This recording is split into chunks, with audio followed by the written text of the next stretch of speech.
Hi, and welcome to Keys of Homeownership. I'm Josh Jampedro, Vice President of Home Loan Advisors, and today's guest is Mason Sadler. She brings a fresh and unique perspective as an international model and licensed Florida realtor. Hi, Mason. How are you? Hi, thanks for having me. Yeah, absolutely. How are things going? Things are great. Yeah, I'm really excited. I feel like there's so much to share, and with so much going on, like election stuff, there's a lack of kind of buyer confidence. I think that it's just super important to speak and kind of myth bust and just have a good conversation revolving around real estate. Yeah, so you tell us a little bit about your journey. So you and I had talked about this, I think, a couple weeks ago. We both are new to Tampa, so kind hmm of shared some stories about that. So you've been here. How long have you been in Tampa now?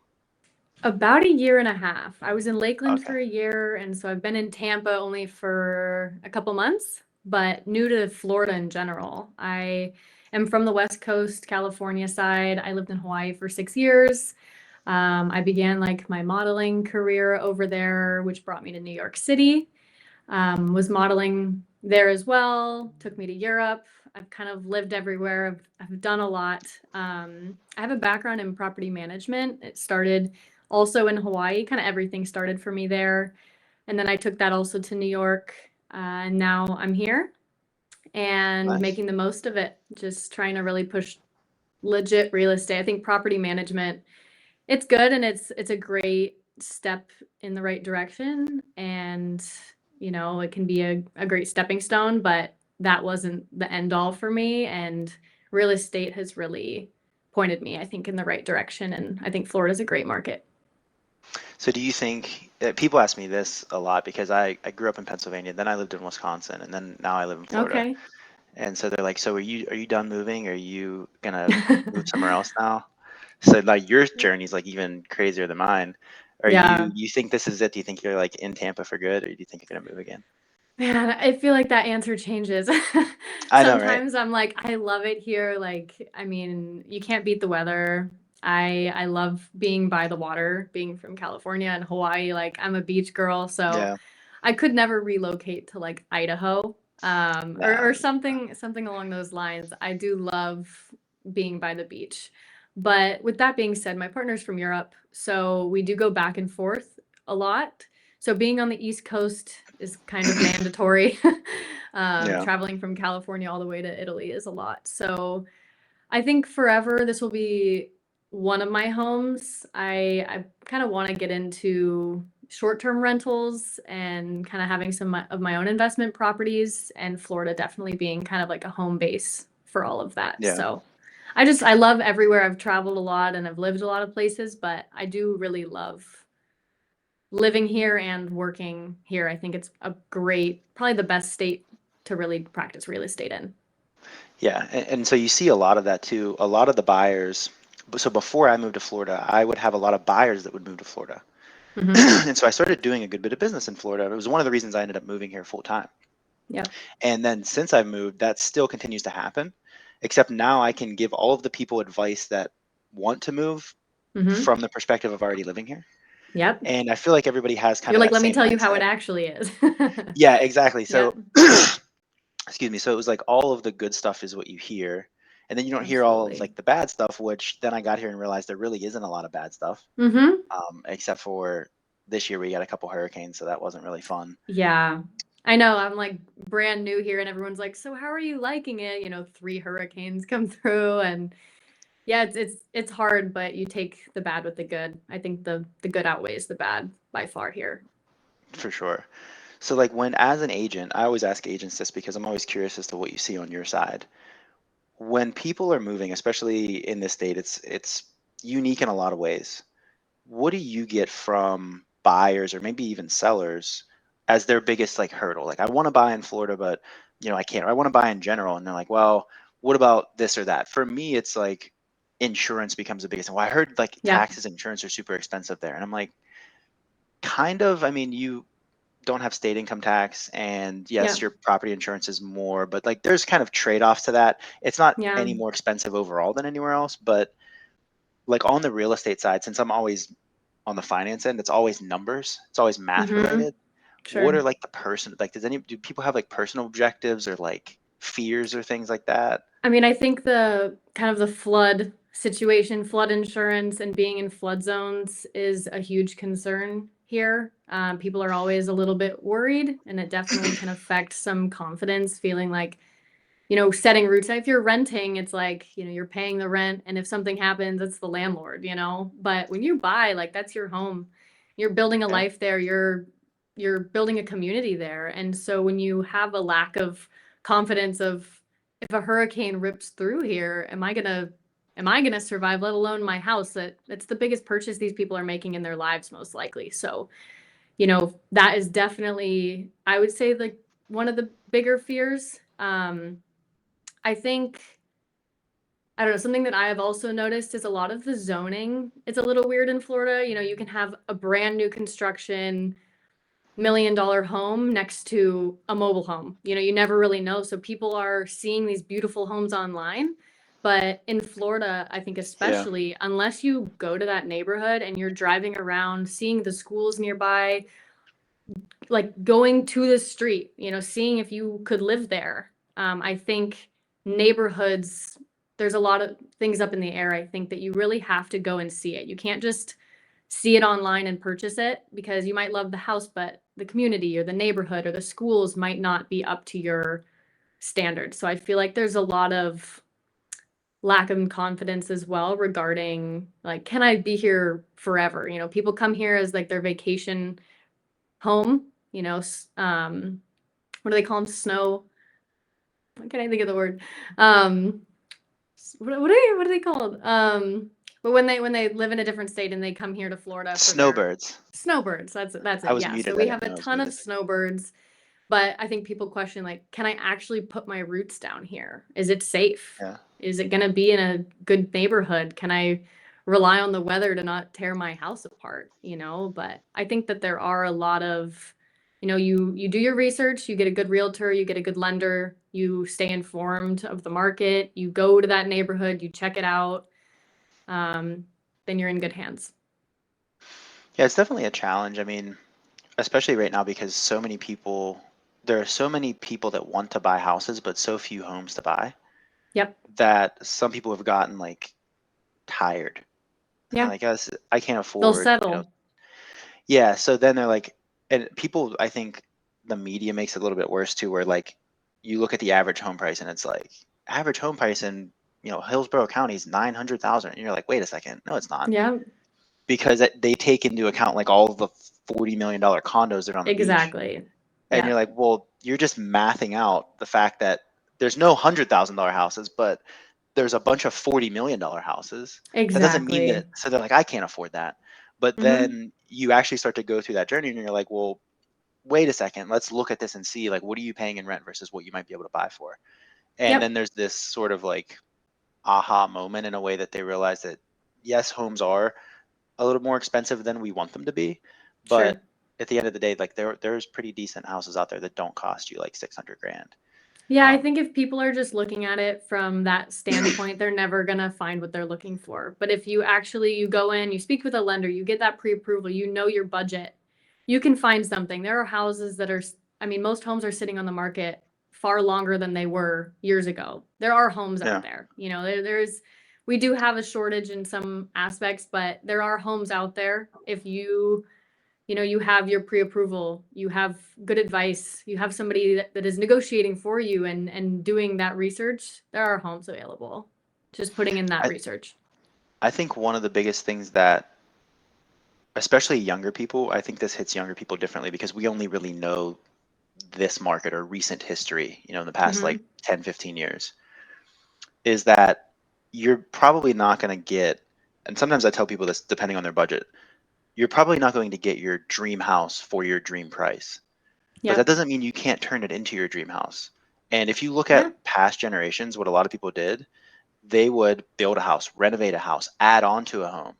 And we Yep. just forget that that's a thing. And they're like, someone's budget is 350 and they're like, well, I want 4 bed, 2 bath, 2 car garage in a perfect neighborhood, 2 blocks from the beach. And you're like, okay, you could probably get like two of those things, Hmm. but you're not going to get all of them. Sure. And so then they're looking for like the perfect house. Like I want a purchase the perfect house, not Yep, necessarily absolutely. I found this house that's in my price range in the neighborhood that I like with the right square footage. It needs maybe paint or floors, but if I buy it over the next year or 2 years, I can slowly turn it into to the home that I want. Yep, Then, by the way, your equity increases tremendously when you do stuff like that exactly. And I think because another, everybody else needs a perfect home. yeah, So I feel like that's the biggest missing piece that no one really and I wants to think like look another at. thing that goes into that is sometimes that first purchase won't be your dream home. It's okay Yeah, to get a house. I mean, the sooner you buy, the more equity you will end up with. You know, own it for a couple years, build that equity, sell it, pocket rent some it out. money, go towards your dream home. I mean, there's this rush, I think, for 20-year-olds, especially nowadays, with TikTok and social media. These are our generation that are going to be buying homes. And there's this ideal of the dream home. If you buy a home, it has to be the perfect home. If you can afford it and if you find that, amazing. But if not, there are options. If you Yeah, only can afford a $200,000 home, but you're looking and your dream is to have $1 million, $2 million, it's okay to purchase something in the meantime, work your way there. In addition to making it your dream home, I think renovations and add-ons, and sometimes you might get every other bullet point, but there might be one thing that you don't love. You can fix that, or you'll end up liking it. It doesn't have to be the end all first home. yeah. I think that's the biggest thing when I see people that come back years later. And now I've been doing this long enough that you start to get like you did their purchase, then their refi, then they got married, then they had a kid. Now their Things house is too change. small. Then they want a bigger one. It Absolutely. it makes me feel really old because I'm like, geez, I remember when you like bought your first house. But Yep. what ends up happening is when they come back, they now have all of this leverage on their side.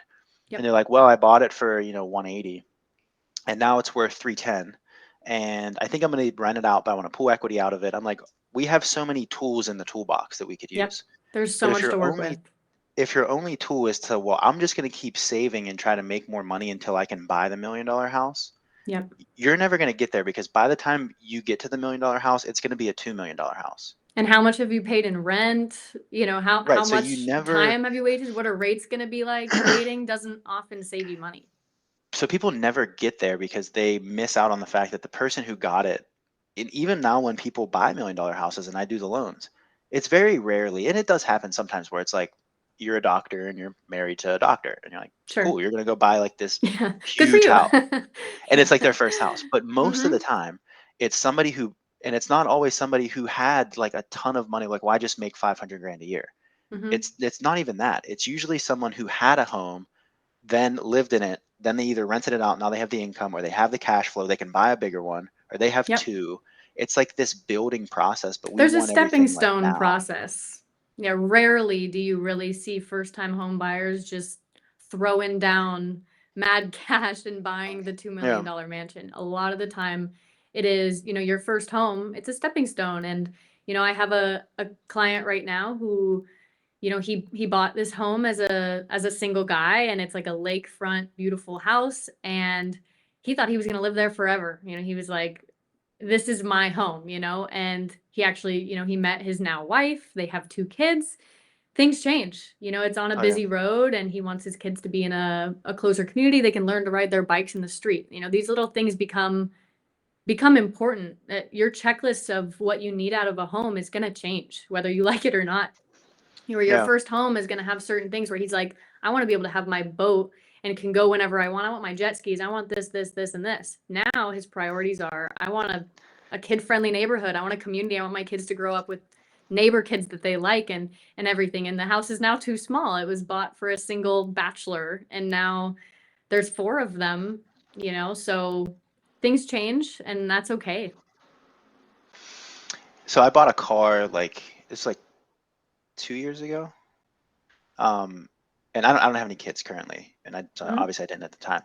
And so the guy's like telling me that it has two jacks for the car seats, like you can put them on both sides. And I'm like, great. Then he mentions it again, and I know him personally. Like I did his loans, and I buy my cars from him. And I'm Okay. like, So you Like, why trust do you him, keep? car salesman that is Yeah, trustable. no, Okay. yeah, like I know him as a person. I'm like, why do you keep telling me about these car seats, man? Like, I'm like, I don't have any kids. And you're like, And what's he's the like, catch here? well, how old are you? And I was like 29, and he's like, do you plan on ever having kids? I'm like, yeah. He's like, how long do you think you'll have the car?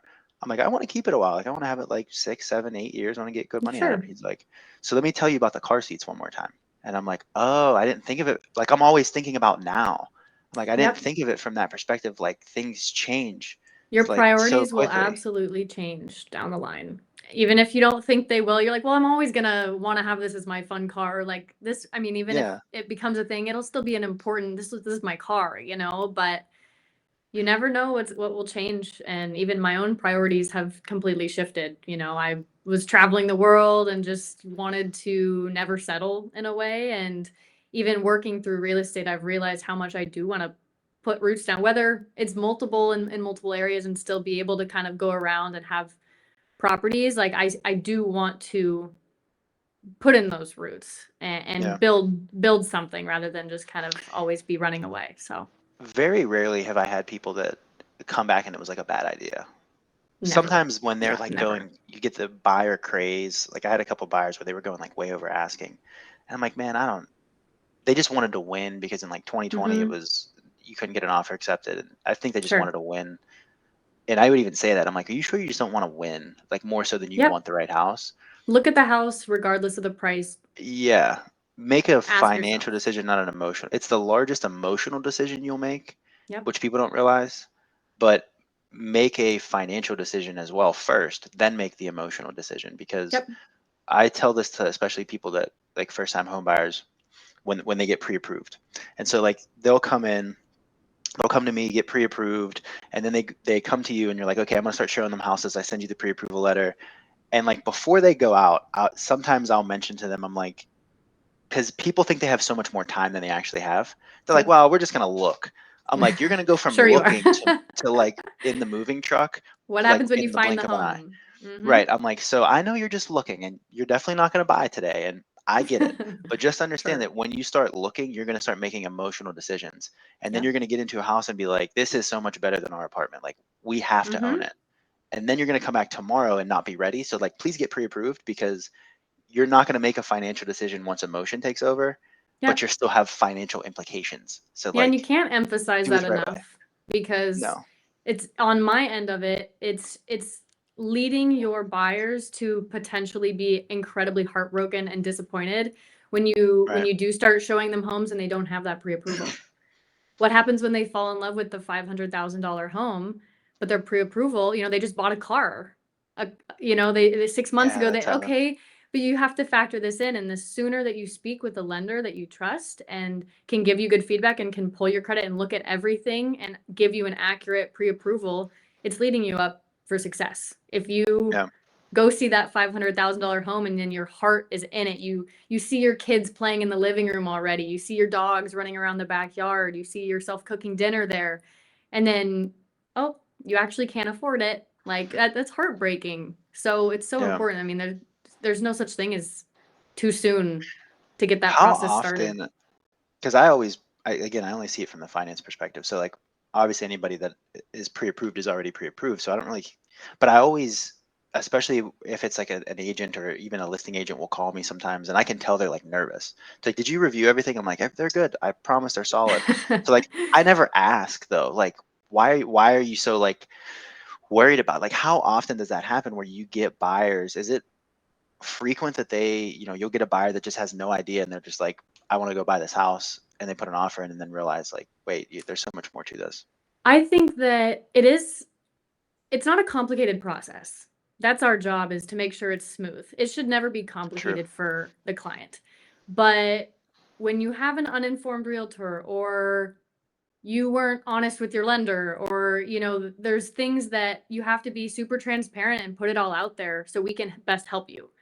I think Yeah. people don't realize that even getting a, a bonus credit to your account can affect your pre-approval. Like good money and any type of large Yeah. financial changes can affect a pre-approval. And a pre-approval doesn't even guarantee. That's not the last step. That's the first step. And so Yeah. it is I mean, I also I've gotten nervous as well because I care about my clients. I think it's also just, I'm going to call the lender and make sure everything is smooth, because do I fully trust them to have everything already lined up and said, and oh, I bought this patio furniture, I bought this, like things like that matter, and I want to make sure that I'm taking that stress away from that client. And because I do care, sometimes, yeah, I'm like, are you sure you double check this? They told me about this. Do you have this on your end? It is making sure everyone is on the same page so that no one's feelings are hurt, no time is wasted. They don't lose their home over it, somebody else snatches it because we're still figuring out details.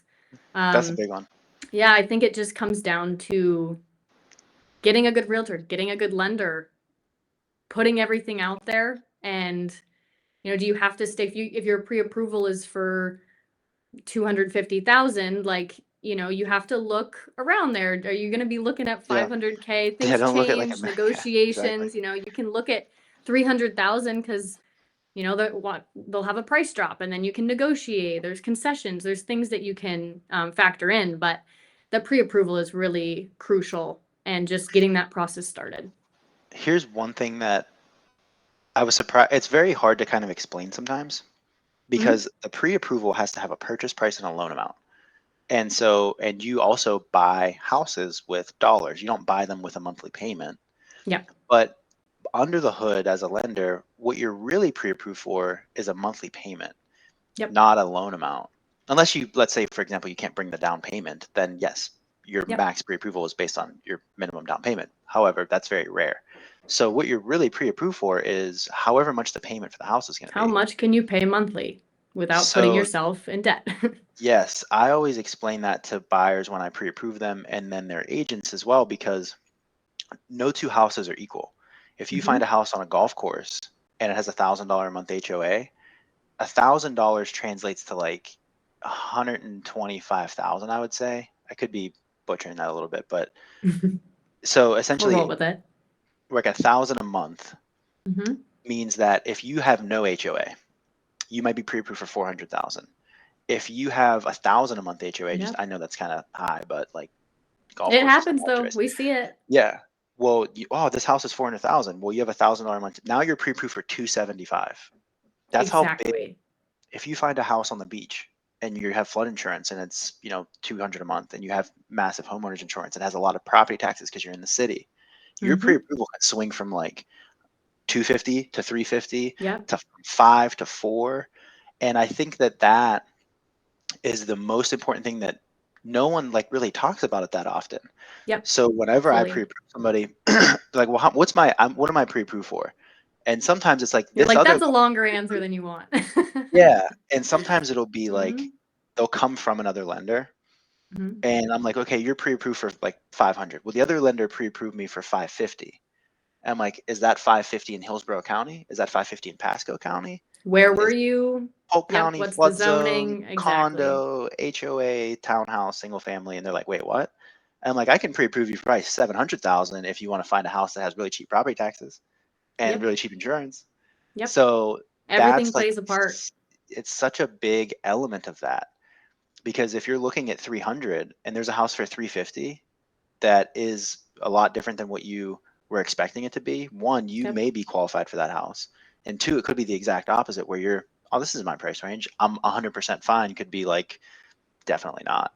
So you Yep. have to be super careful, like as a lender, when you pre-approve somebody, especially even as an agent when you're looking at a pre-approval and calling the lender like, What are give they me some actually color. pre-approved for?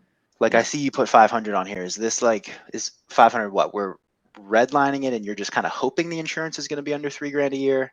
Or is Hmm. this like 500, they've got like daddy Warbucks money, like go crazy? Yep. And that's like I think everything there's so many plays a different levels part, to it. and I think there's a great lesson to learn also in that, is speak to a couple different lenders, but also every time you see a home that you're interested in, shoot that to see what the options are, because before your heart gets set on it and you are heartbroken because it is has, $1,000 HOA, because that does happen. We do see golf courses, they even charge you if you're going to have a golf cart, just to be able to drive on the little private roads. There are little things that you might not notice from the get go, and that house price, listing price, sale price is the same, but your monthly payment is going to be way, way different depending on where you are and what the zoning, what the property tax, everything plays a part. So I will structure them usually on like gold, silver, bronze. Typically, I Hmm. don't explain that unless it's bronze. So when it's gold, I just say it's like it's solid, you're good to go. But I Yep. explain it to agents that way sometimes because sometimes you get buyers and like they really, really want to buy a house and they really want it to be this price. And Hmm. oftentimes it's like, I can't put this other person on the loan, so their income doesn't count, but they live there. So they're not always like maxing it out. They're just maxing it out from the standpoint of the loan. Sure. And then I'll explain to the agent, I'm like, this is like a bronze pre-approval. This is Yep. a please send me every house that they're looking at. Please ask the listing agent if we know what the insurance is. Yep. Like this It's is not just a a one, here's your yeah, letter, your gold ticket. It's going to be a everything plays a little part. exactly. But if you don't have that level of a pre-approval, sometimes it's assumed that like if you do it that way and you're redlining it, you're really kind of doing a disservice to the customer because you're like Absolutely. you should be kind of explaining to them maybe this is a little bit out of your price range, even though technically you could do this. Like Yep. that's not a You good could make this feeling. work, but do you want to? I think that's Right, a huge thing is exactly. people get set on something and they're like, no, no, I'll make it work. Like that will forever, Yeah. like it'll be worth it for me. But do you want that? What are your priorities? Because if you want to be pushing yourself, where if you miss a couple of days of work or something else happens, and Yeah, you're a little short, do you want that stress? Make sure that it right. is gonna work for you and your priorities. And then the other side of that equation is Absolutely. like if you're not helping them get the most that they can out of their dollar, are you like at what point are you if you're pre-approved for 500 and I tell you 450 because I want to be safe, Yeah. and through some eyes that's me being lazy and saying like, well, I just don't want to have to get too granular. Hmm. And then on the other side, it's like, well, if you're pre-approved for 500 and I tell you it's 499.9, like, am I doing you A a favor? disservice. Am I a good financial advisor for you? Am I like truly helping you when you're literally spending 48% of your money on your mortgage? Like there's a fine Yeah. line between the two, and there's like a Yeah. time and place for each one of them, Yeah. which is like really hard to sometimes navigate. Yeah, and I think, I mean, the basis takeaway from that is just to be communicative. Yeah. The worst thing is to have or to feel like, you're like, I know, but they won't understand. So I'll just tell them what I think they'll understand, and let's hope that that doesn't happen.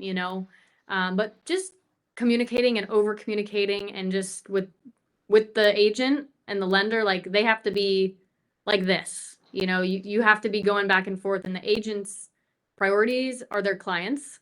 And obviously the lender is also prioritizing the client, but it is everybody has to be on the same page with every deal. If they find five homes that they love, but one's on a golf course, one's in a flood zone, one is this one has high property taxes, this one has low property taxes. Like it's not just a one ticket, like you can afford all of them the same. Everything payments, monthly payments going to be the same. Like it won't be. And Right. as long as everyone is on the same page, we're setting everyone up for success. There's no way that they're going to be blindsided.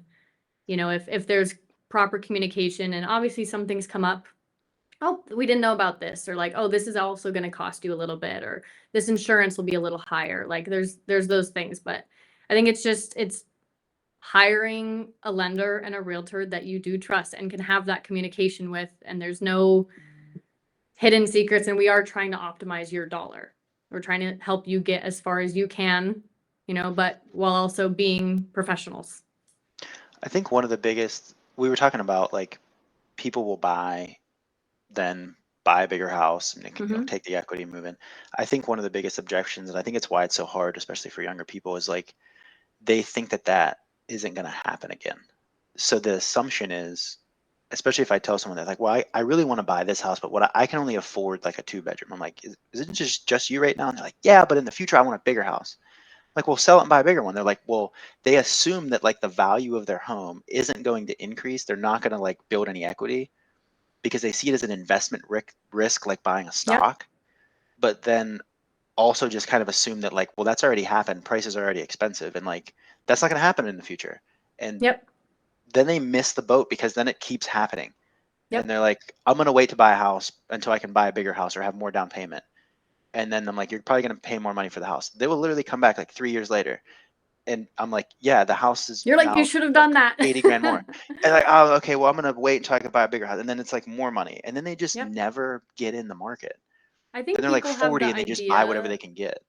Yeah, and I think people have the idea that like a house is like any other thing that you buy, right? If I were to buy this mug, you know, $10.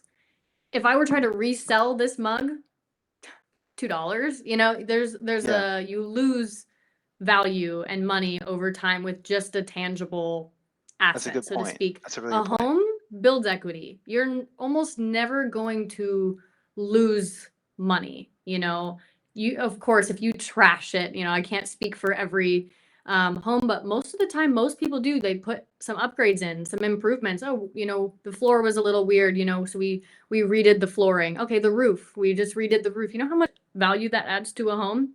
Little fixes Yeah. like that in addition to time. I think people think that a home is just like buying a piece of clothing and then selling it. You're not going to be able to sell it for a higher price than you bought it, Yeah, rarely, yeah. That's but a it's really so good point. true. I didn't really think of it that way. That's Yeah, probably where that mindset comes from is it's not a like disposable good, you're and you're probably diminishing won't going the to be the last owner value. of your home. And in most things that you purchase, the act of purchasing it diminishes the value of it Yep. Any because now it's a car, used good. exactly. And not only is that not true for homes, it's actually the opposite, where you would be then, because you're paying a housing expense regardless. Hmm. So now you're exchanging that housing expense for the fact of owning it, which decreases the amount you owe on the home. So even if it doesn't go up in You're value, it building still goes up in value equity to no matter you. what.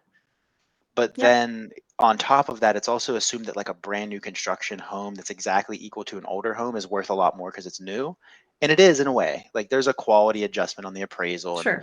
so yes, a brand new home and it will attract a better buyer if it's like a 2-year-old home versus like a 80-year-old home.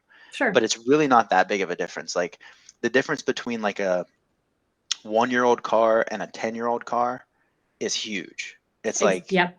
80% of the Because value. there's mileage to play. There's, It wear and depreciates, yeah, tear it on goes the down. parts. There's so much that, a car only Yeah. maxes at like, what is it? 200,000 miles is like kind of the cap for a car. Yeah, unless you There's have like not a really Toyota that. Camry or something, yeah. Exactly. And yeah, I know Toyota and Honda though, they'll go Yeah, forever. that's like a million, but other Um, than that, yeah. but where I was in Lakeland, most of the homes there are from the 20s.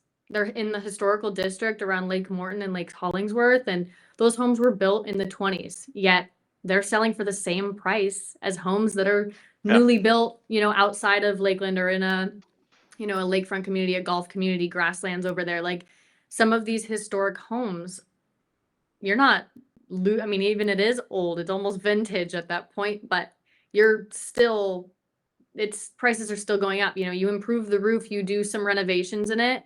Yeah, okay, it was built originally in the 20s, but it's almost a new build on the inside. I think that homes are looked at as like, oh, I'm going to buy it. And then if I went and turned around and sold it in 5 years, like it's just going to be a waste of an investment. But 5 years of not paying rent and paying a mortgage down and building equity Way in a different. home, you are putting yourself in a way better position financially to make another purchase in the future.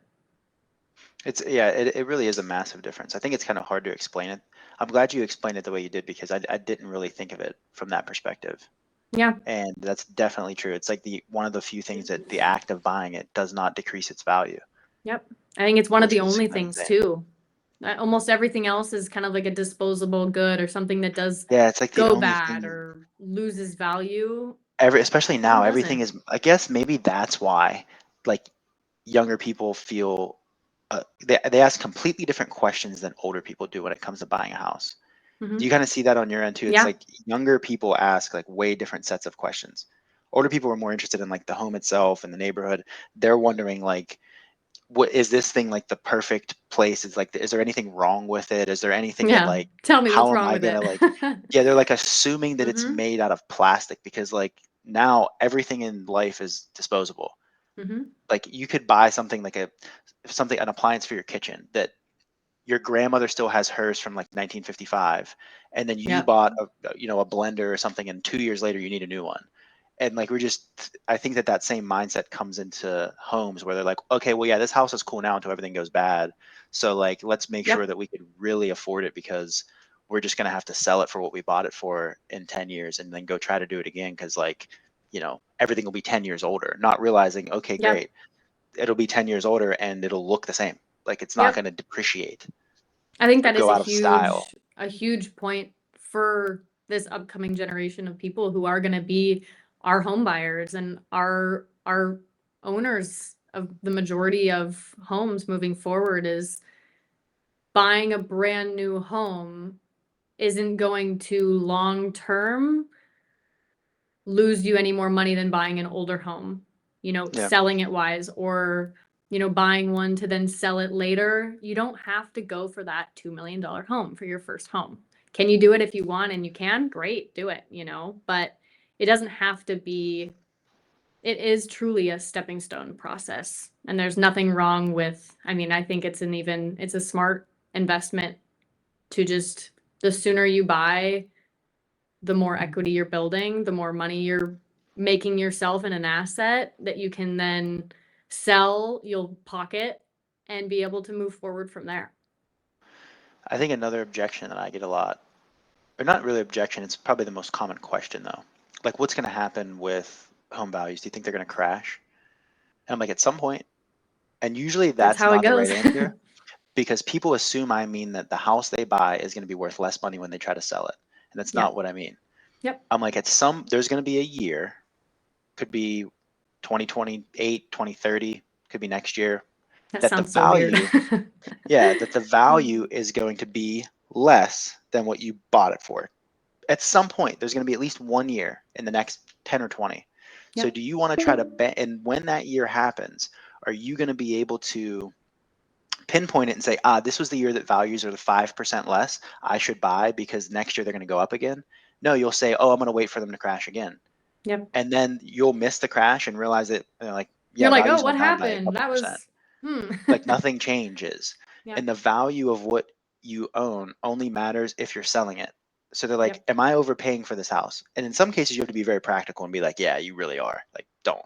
But most of the time, my response, I'm like, when are you planning on selling it? And they're like, I don't know.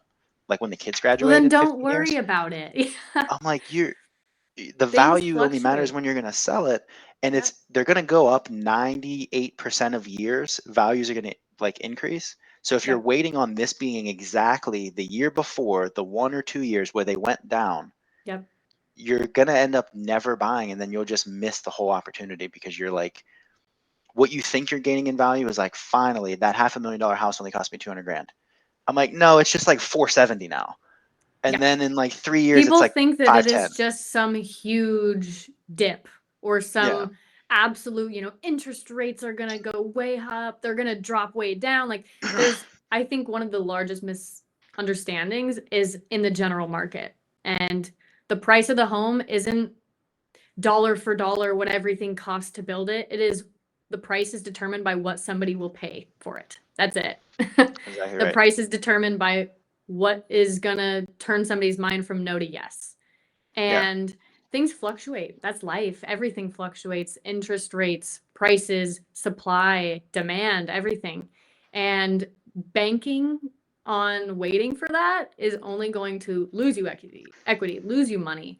And not buying a home because you're scared about potentially selling it in one wrong year or something down the line when you don't even have that year in your mind is silly, and I think it goes with the same on the buyer side of it, is waiting for, oh, I'm going to wait for interest rates to drop from where? They're the lowest that they've been since the depression. Yeah, It's like, exactly. Yeah. what are you basing this on? It's back in the Yeah. 90s, the rates were, you could get a Way higher. 30-year conventional loan at 7 and you were stoked. Yeah, I have So where's like this coming from? the older people that like, I remember when we got out of double digits. And I'm like, Uh-huh. yeah, I know. And rates have gone up, so that scares people. But really it's like, can you afford the house? Like, actually run the math on that house, this house, and this house. Yep. Not like you're not buying a piece of every home in America. So the Yep. average home price in America means Find your absolutely home. nothing. Yep. Like, well, average home prices are this. Are you buying the average house? like a little bit of every house. No, you're just buying the house you're buying. Because that's So taking this range and this range, yeah, like which you're look not at the gonna, one that you're look at buying, your home. figure Yep. out if that makes financial sense currently. Well, if you think it's going to go up or down in value. Overall, I think homes have gone up in value like something like 93 out of 100 years or something like that. Mm-hmm. It's a pretty crazy, or no, it was if you bought a home and owned it for 10 years and Mm-hmm. sold that home, how many times would you have lost money? And that was one time. So if you bought a house in 1998 and sold it in exactly 2008, you sold it for less There'd than you be bought it for. 1 year, one time where you might It's have the lost some only money. time, yes, ever. So in any other 10-year stretch, no matter what you did, you would have sold the house for more than you bought it for. Yeah. So like figure out if it makes financial sense now, then determine if you think you can sell it or when you want to sell it if you're going to make money on it. But it Yeah. doesn't matter, you're not selling it. So I you're think it's doing an only something to consider if you know, like, you signed a specific deal to be in Florida for 5 years, and you know for a fact after that, like, yeah, you have a sale date. Great, then pay attention to that stuff. Most people, I feel like, even if they have that same, track of mind of like, I'm gonna sell this place in 5 years, it probably won't even. 5 years comes quick. People don't it realize really how does. quick things move. So the odds that that doesn't even really matter, and I think that there's even a benefit to buying when rates aren't perfect for you. You can refinance later. You can also, you're up against less buyers. Let everybody else stress about that stuff. You lock yourself down. The sooner you buy, you're building equity. Refinance later, sell later. That's the perfect little clip right there because it makes the most sense. And Yeah, that's the perfect example. And I'll add one finishing touch to it. So 5 years comes quick.